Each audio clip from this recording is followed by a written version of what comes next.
अस्सलाम वालेकुम। आप देख रहे हैं के न्यूज चैनल इंटरनेशनल। यूट्यूब पर हमारा चैनल सब्सक्राइब कीजिए और रहें दुनिया भर की खबरों से बाखबर।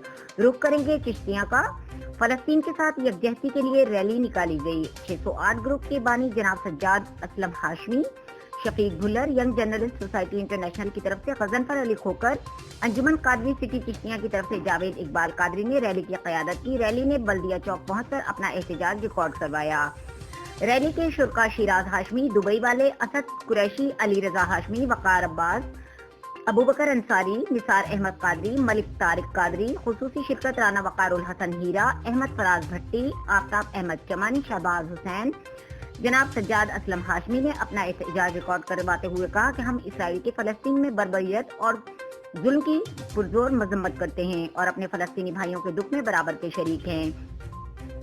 मुसलमान एक जिस्म की मानिंद हैं। जिस्म किसी एक हिस्से को भी तकलीफ हो तो पूरे जिस्म को तकलीफ होती है। वक्त आने पर इंशाअल्लाह 608 ग्रुप के तमाम नौजवान अपनी अफवाज पाकिस्तान के शाना बशाना खड़े होंगे और किसी भी किस्म की कुर्बानी से दुरेग नहीं करेंगे। हम अपने वजीर खारजा शाह महमूद कुरैशी का शुक्रिया अदा करते हैं जिन्होंने फलस्तीन के केस को बैनुल अक़वामी सतह पर बेहतर तरीके से पेश किया। अदद बाकी कायदीन जनाब गजनफर अली खोकर, जनाब जावेद इकबाल कादरी, शफीक भुल्लर ने भी अपना एहतजाज रिकॉर्ड करवाया। जनाब सज्जाद असलम हाशमी ने सहाफ़ियों की कसीर तादाद में शिरकत पर उनका बहुत शुक्रिया अदा किया।